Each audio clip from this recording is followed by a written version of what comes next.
I forgot this song was playing. I like this song. So I wasn't able to greet Genji. I hope he was at least able to fulfill his purpose painlessly. It was an instant death from a direct hit to the head. He didn't have time to feel the pain. Is that so? Very well. Allow me to introduce another friend. Arise, my friend, Virgilia! Once again, a silhouette of someone the relatives didn't know appeared from empty space. She appeared in a refined dress while making an elegant greeting. Thank you for summoning me, Master. Although I would rather not have been summoned into a bloody place such as this. Allow me to introduce her too. This is both my friend and reliable counselor, Virgilia. I desire to borrow your great power as the Witch of the Finite. Lend it to me. Even if I tried to refuse, such a thing wouldn't be permitted for one subordinated by the power of your summonings. As you wish, Master. What are all your conclusions? Explain everything to make it a long time to rage figures. I'm okay. You can keep it. Next time, perhaps.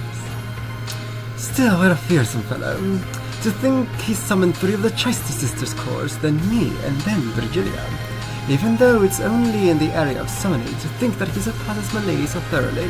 How frightening. I can't help but shudder at the issue of your blood.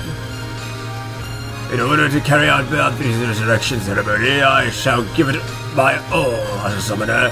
This still isn't enough. In order to perfectly succeed in the ceremony this time, I shall summon more. The Pendragon Memorial Troops and Runaway and Virgilia. I can still call more with my magical power. I can still call many more. Answer to my summons. One of the 72 demons, Gaap! What? Gaap? You can even materialize her. It probably means that the coercion has advanced even more on this island. It has already proceeded far enough to materialize us. By now, we shouldn't be surprised, no matter how great a demon he summons. Has Rongenjima already been completely sucked into a parallel world, then I hope he does not surrender. He learned a lot last time, correct? After all this time, he won't surrender over this much. Probably, I should say. Well then, shall we enjoy the stage we now stand upon? It seems the main character is the master this time. Let us expect a script of a different flavor than my lady's.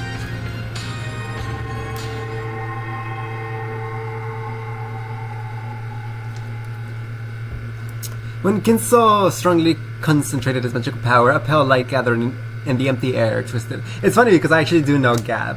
I didn't know Runaway from the Grimoire, but I do know this one. And a magic circle was drawn there with a deep red glow.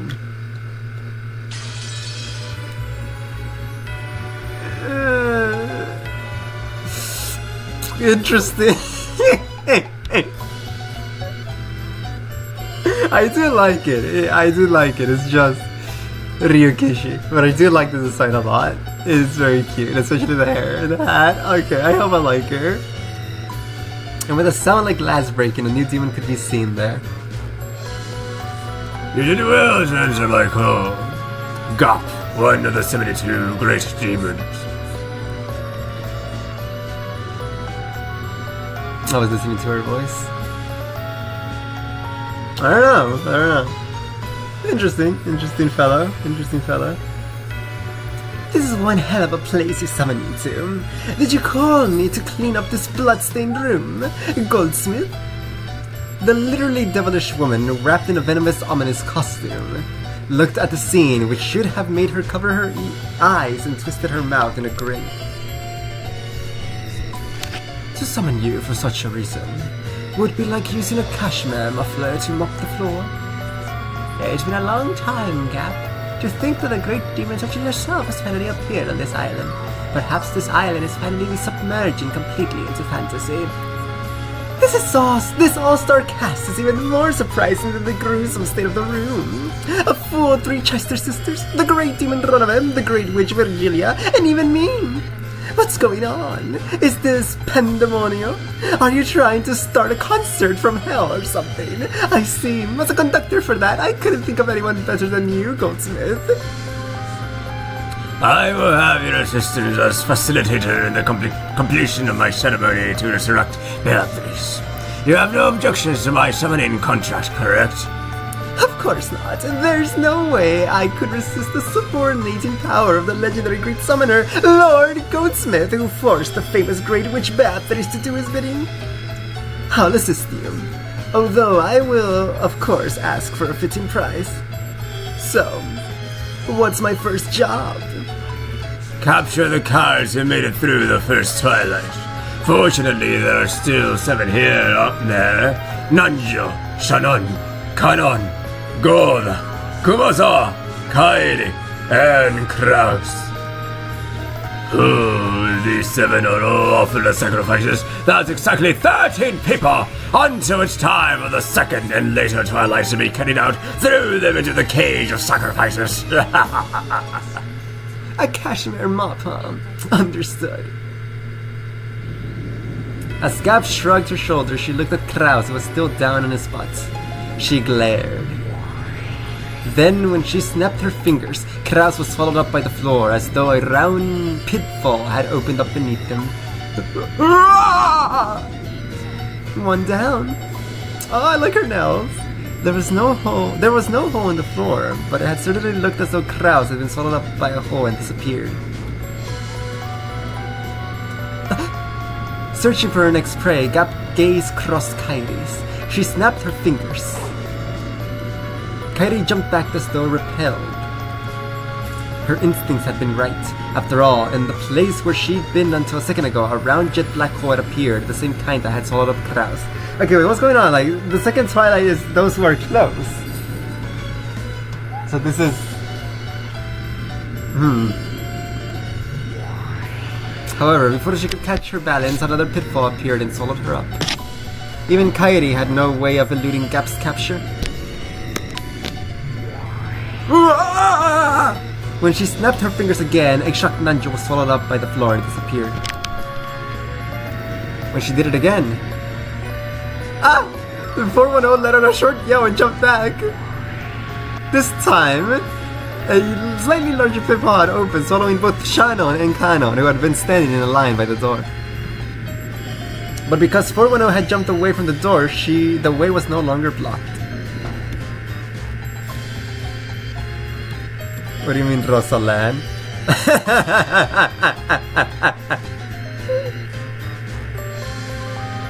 Okay. Epic sauce. Instinctively aware that he would be next, Goda dashed out through that door. Of course, Kumasawa also escaped with lightning speed, chasing after Goda. As Gaap snapped her fingers over and over, round jet black pitfalls opened one after another behind them, chasing them. However, they did nothing but drive the recklessly fleeing pair away and couldn't swallow them up. Goda and Kumasawa had escaped in a matter of seconds. I've gotten slow. I let 2 go away. Don't worry, we are currently locking into the escape targets.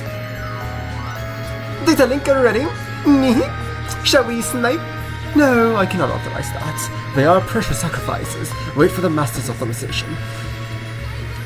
Great Lord Goldsmith, we await your orders. It is still too soon, for the coming of the second twilight is what the source of my magical power is whispering to me.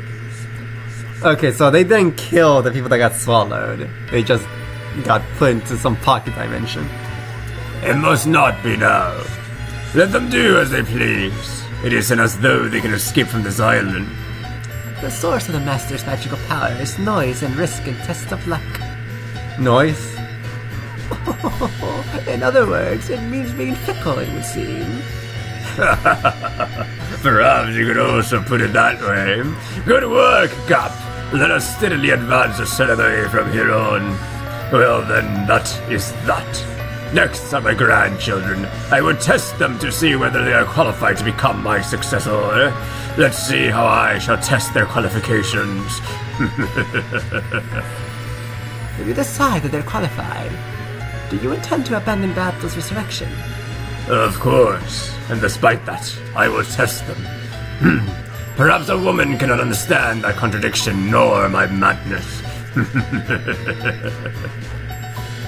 Well, apparently men are as weird as ever. I don't get the very concept of playing around with risk. Oh my, and I thought you loved that sort of thing.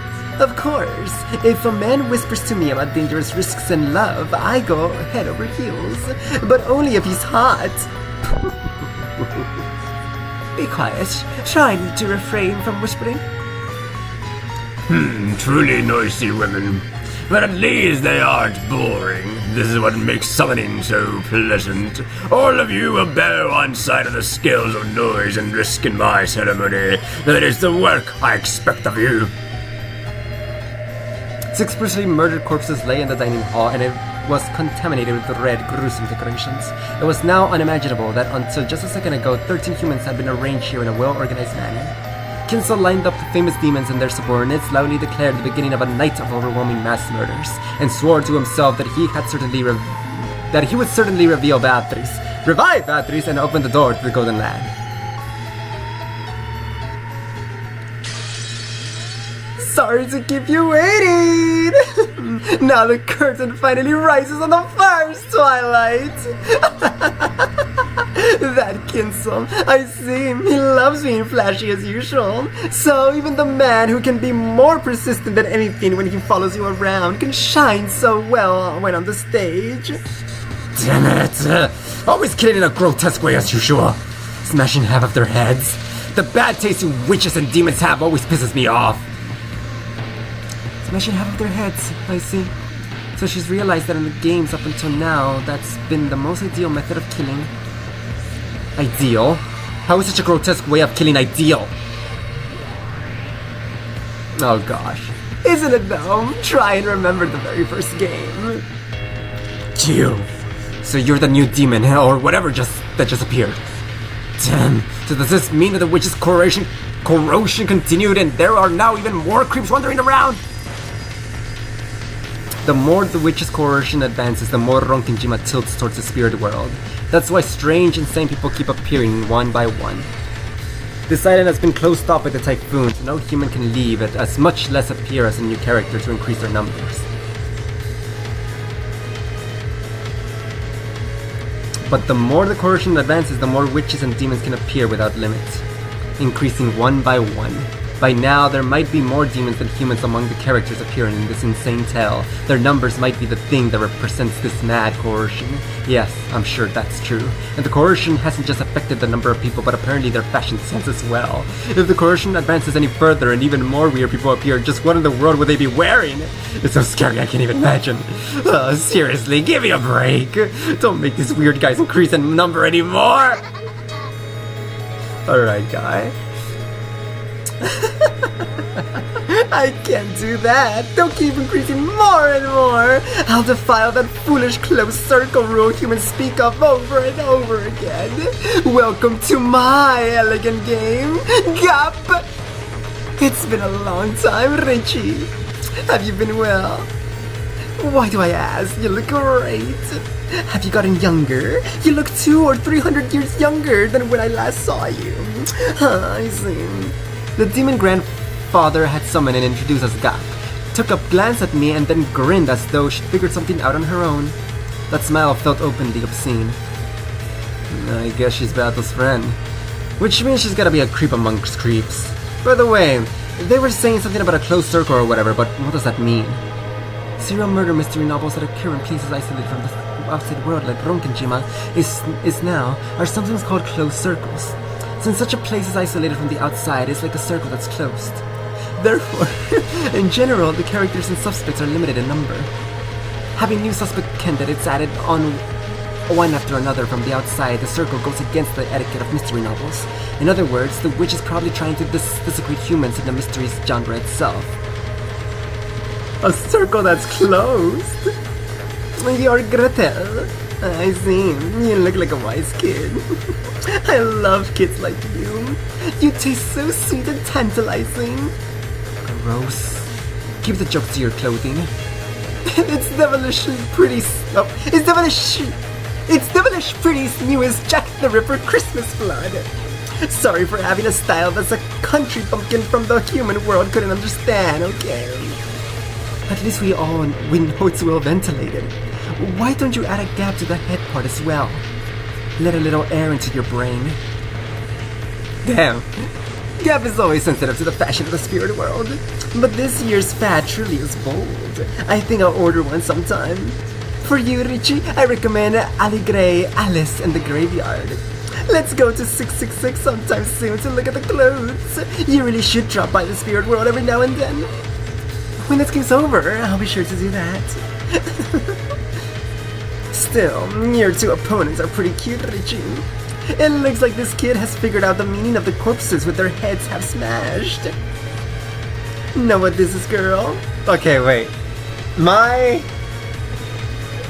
interpretation of why they were all smashed heads because it was, a very quick death. Like if all the servants were behind them, just arm up, arm down, boom, you're done. And that's like, what was it? 3 or 4 people dead instantly without any fighting chance, and you have like 2 left who have a fighting chance, but that's just like 4 against 2, so it's nothing. So that's what I get from the half smash heads.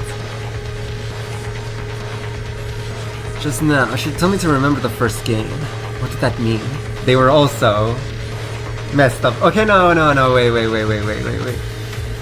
If they're bringing up the first game, so remember all the way back when in episode 1, I said that they desecrated the faces so that they could disguise dead bodies as other people. So like, you couldn't tell who's who, besides their clothing. So, I mean, half smash head, like that's different from a fully desecrated face. It would be easier to tell from a half smash head, but let's say it's that case. So in that case, I was already suspecting it. That one of the dead people are alive in this first Twilight.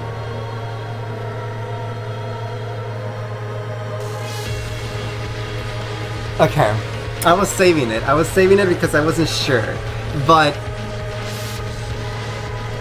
Kraus and Natsuhi have been very weird this episode. Back way, like in the beginning of the episode, we saw Kraus and Natsuhi talking to the... Okay, I've been keeping all this to myself. I don't know why. I just haven't mentioned it. Or, well, last time I wanted to talk about it, but, I got interrupted. Kinso is acting very weird this episode. He's acting out of character. And the whole, like, black eye thing he does, I have a feeling this Kinso is something weird going on with this Kinso. So that's one. Second, we had the scene with Kraus and Natsuhi talking to this strange Kinso in the room. Just like some random scene, it showed them, and they were just being yelled at. Oh yeah, that was like the scene where Kinso picked up Kraus. Yeah, like that's already suspicious. Like why can he do that, right? So we have that weird going on. And then my third thing was last stream, where Natsuhi was like, "Where's father? Why hasn't he come down yet? It's almost time." And Kraus was like, I don't remember what exactly he said, but he was something along the lines of, "Have patience. This is how he said it would go," or "This is what, like, we should trust in him." I think something like that. It was something way more suspicious. Something to give me the idea that they're in on a plan we don't know of. So with all those 3 things together, and now them bringing up the point of the desecrated faces being used to disguise dead bodies, Kraus survived. So I'm thinking that Natsuhi is the one that did not die in this Twilight. And unless a red says otherwise, right? So I'm thinking that Kraus and Natsuhi are in cahoots this episode. And they're planning something. But something else is that my problem, like one of the reasons why I wasn't talking about this and why I wasn't bringing it up is because, again, I am such a hard believer and defender that Kinso is alive. That Kinso has been alive the whole time. So what I'm going to do now, until proven otherwise, or proven in either way more, I'm going to say that Kinso was alive in all the previous episodes, but just in this episode, there's an episode where the idea of Kinso being dead is put into motion. Of what if Kinso was dead. So, though everything we saw here was just Natsuhi and Kraus trying to trick the rest of the family into thinking that Kinso is still alive and deciding on killing them so they can keep the inheritance. But again, there's a lot of things. You just gotta put everything out there. You gotta put everything out there just in case one is correct. But again, I don't know if I'm a believer of there being multiple culprits anymore. I think it's just Shannon. Ever since episode 2, I was blaming Shannon. Well, no, honestly, ever since episode 1, I was already blaming the servants, but especially Shannon. And then episode 2, I was blaming her even more because she was the only one that was talking with the 19th visitor. And then in episode 3, I stopped blaming her and I was blaming Eva. And that was like when I was saying, okay, then there's multiple culprits. Each episode can have different culprits. And in episode 3, it's Eva. But then I realized at the end where Eva going to the Kuwadorian and Butler being with Kuwadorian and the whole Shannon not being her real name, where I realized, okay, maybe it's Shannon who also did the murders in episode 3. And that's how Nanjo could have died when Jessica Butler and Eva didn't do it. It was Shannon under her real name because the person with the name Shannon died, but the real name Shannon did that. You get it. So I'm still, like, so far because of the previous episodes, I am under the impression that Shannon is the culprit, meaning that I don't want to believe that in this episode it's suddenly Kraus and Natsuki. So I think it being Kraus and Natsuki is the red herring, and I'm going, again, I'm not going to throw it out. I'm going to go to the rest of this episode believing that Kraus and Natsuki are the culprits, but I'm going to be on the lookout for anything that can point in the direction back to Shannon. I mean, Shannon is still alive in this episode, right? And I'm already blaming the servants for being like the actual killers, but Kraus and Natsuki were the ones orchestrating it, is what I'm saying.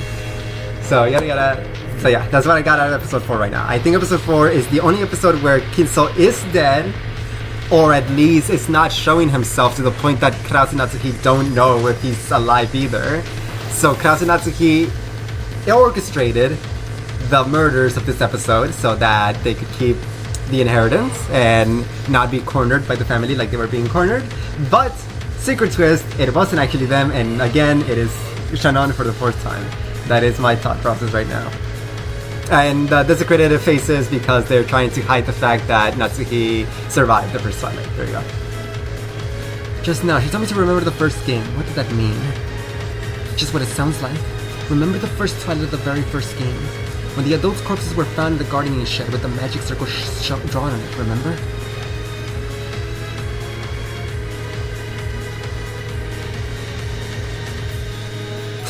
Episode 1. The first Twilight. Kraus, Rudolph, Kairi, Rosa, Shannon, and Goda. All 6 of them had their heads pulverized and died. Why was I suspecting Shannon way back when in episode 1? Because she was the only woman who could pass. Right, in episode 1 they did the thing with someone giving the letter to Maria. So I was blaming Shannon because Shannon is like the only person with the proportions to look like Beatrice, who could pretend to be Beatrice. So it would make sense that she would live this. But back in episode 1, I was saying that she was just part of the plan and Kinso was the real culprit, the orchestrator. I think I still believe that. I think that despite me blaming Shannon for everything, I still think it's Kinso orchestrating it. So yes, I remember now. At that time, there were two types of corpses. Some had their face pulverized and some had half of their faces pulverized. That's right. The ones with their faces smashed were Rudolph, Kairi, Rosa, and Goda. The ones with the sides of their heads smashed were Kraus and Shannon. At that time, I fitly remembered 2 types of corpses, but I realized that the former, more atrocious type was actually disadvantageous for me. Disadvantageous for you? I see. So this is what this is. Wait, I think they're trying to flip the chessboard on me, saying that they're doing. I was mentioning how like half is more dangerous because with half you can tell who they are still, but I was just like kind of throwing that aside. But no, I think they're trying to tell me that they're doing half now so that they can confirm that it's them, because fully pulverized you can use the excuse that it's a fake body. I see. But no, I still think it's a fake body. No, boo boo, you can get me. The smash faces might look atrocious, but that made it hard to confirm the identity of each person. There you go. For example, at that time, Uncle Kraus and Shannon-chan had their heads half smashed. That alone was atrocious enough, but because half of their faces remain, it was easy to confirm their identities. But Dad and the other three were different. Because his face had been completely destroyed, even I as his son could only guess by inference that it had to be Dad because of his clothes and the like. In short, it remained vague until the end whether that really had been Dad's corpse. If this reasoning battle had taken place during the first game as well, I would probably have claimed that since the identities of Dad and the rest of his body were impossible to confirm, there was a possibility that the one was a fake corpse. After all, Battle didn't state anything in red during that game. You got me. I'm caught, but I'm not changing my thought process at all. I think there's a way to make it that the half faces can still be faked. How? Don't ask me, but until they say it in red, you know? I'm pulling a Battle right now. No, boo boo, I'm saying this. You deconfirm it, buddy. You gotta deconfirm it for me to say otherwise. Well done. Correct. A fake death is one of the bases of the mystery genre. Even if you make a doctor examine the corpse, you can't trust the results if you suspect him of being the culprit's accomplice. Therefore, corpses that can't guarantee a death for certain are always disadvantageous for the witch's side. You can suspect the fake deaths for all corpses. Why do I struggle with that word? Hypothesizing. Hypothesizing. Whatever. That one or more of them is the culprit for the crimes that follow. It's a move Butler doesn't like, but it's the most elementary move to use against a witch. Yeah, that's right. That's why Battle started using the red. With the red truth, she can carry out a perfect autopsy. That's how it is. Normally, for the first Twilight, I would use the red truth right away, confirming the death of the D6. However, as you know, my battle strategy this time is the complete opposite of previous games, and I'll now use red truth's starvation tactics. Since you used it as a grounding from which to counterattack, I will not use the red easily. I'll make you come apart at the seams by using red in just a single place as rarely as possible. Grr. But honestly, that's kind of advantageous to me, because, you know, you're not confirming it, buddy. So I think you're scared. In the end, it means I will permit all rants regarding your guesswork for all the closed rooms, and I only have to smash one of those once with the red truth. Even though you're always teasing me, once I start counterattacking you, now hold up back and let your show. Quit kidding around. At any rate, I do not want to use the red. I want to be stingy. I want to bully Battler. But how could I guarantee a death for certain without using red? I'm worried about it. Then, Gaap gave me an idea. It truly is a simple method. I just pointed out something obvious, and you hit upon the idea, Richie. I simply said that you only had to create corpses whose identity could be distinguished and whose complete death would be understood. In short, I put those two things together. The face, which is necessary to distinguish their identity, and the pulverization of the head, the vessel for the soul, which is the perfect symbol of death. When I put those two parts neatly together, wonderful! I came up with the perfect answer for corpses with their heads half smashed. I bet you love two-colored bread and two-colored ice cream. You're just like a greedy kid. At any rate, even if half of their heads are smashed, we should assume that they're dead at this point in time. I don't think so. I get it. Since Bato is trying to act tough and is refusing to say anything in red, we've got to suspect everything. Of course, I'm definitely not gonna swallow the theory of magical mass murder by the Chester-ass Mechans.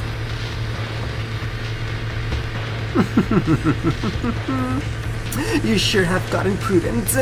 If this were the first game, we would have swallowed everything. I wouldn't have anything less from a rival.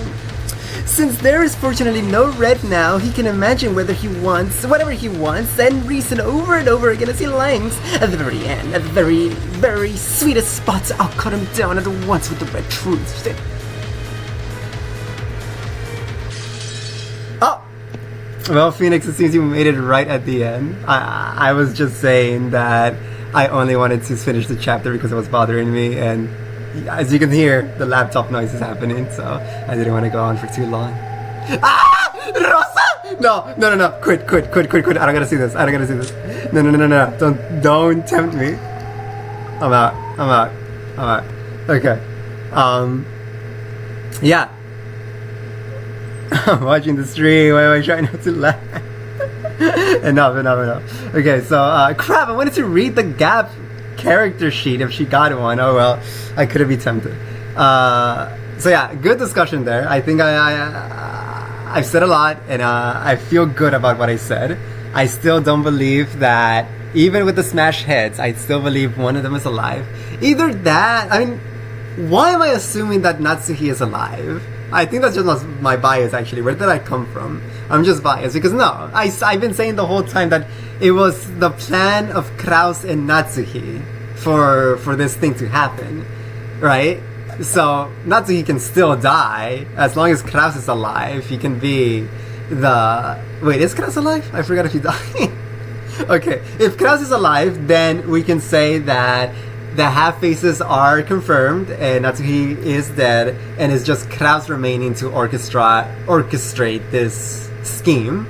If Kraus is also dead, then I can go back to saying that neither of them are dead. They're still alive and they're still orchestrating the scheme. So yeah, I was just saying that Natsuhi was alive because of my bias. I didn't realize I was doing that. Yes, good discussion. Good, I got close. I feel it. I'm right there. Ever since that day where I talked about Butler going to Kuvadorian with Eva, I just third eye. I'm a new person. I don't feel... I will never ever be owned again. On all 10 of my toes, I will never ever be owned again like I was with Eva Beatrice. That was my weakest moment, and now I've gotten stronger. I came back from that scene just so enlightened. Like, I don't even remember when exactly it clicked that I could blame Shannon for the murders there. It was like, because it's stupid, because I've been doing it for the previous 2 episodes. So why didn't it click? She was too good at owning me that it didn't click, and I was like, wait, yeah, I can still be Shannon. So there you go. I'm not owned. I will never be owned again. I'm out of here. Farewell to all. GG's, and I'll see you next time.